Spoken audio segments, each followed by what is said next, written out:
I have accumulated a list of books I found interesting that were recommended by different profiles on LinkedIn. I've been inspired by a couple of YouTubers, who pile up books and say these are the must-reads for your business. And I'm starting out with Obviously Awesome by April Dunford. This quote was funny.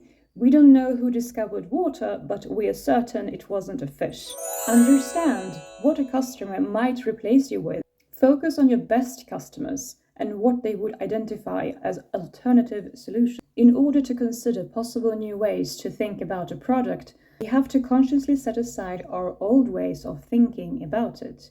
To do that, we need a common positioning vocabulary. Shouldn't we position our product for customers the same way we position it for investors? Absolutely not.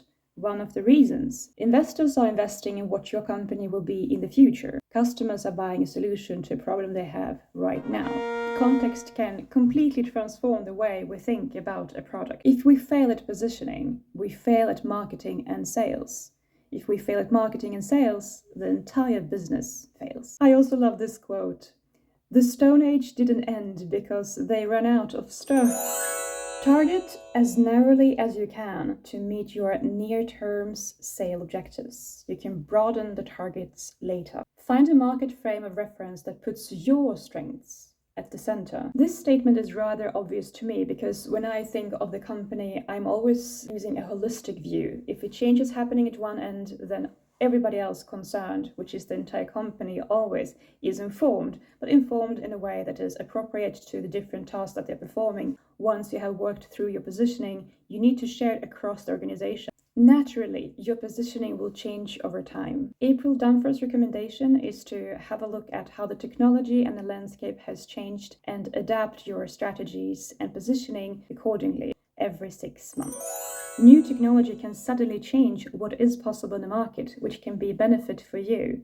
Once customers understand it, purchase criteria can shift very quickly. Obviously Awesome ends with the following conclusion. Any product can be positioned in multiple markets. Your product is not doomed to languish in a market where nobody understands how awesome it is. Great positioning rarely comes by default. If you want to succeed, you have to determine the best way to position your product. Deliberate, try, fail, test, and try again. Understanding what your best customers see as true alternatives to your solution will lead you to your differentiators. Position yourself in a market that makes your strengths obvious to the folks you want to sell to.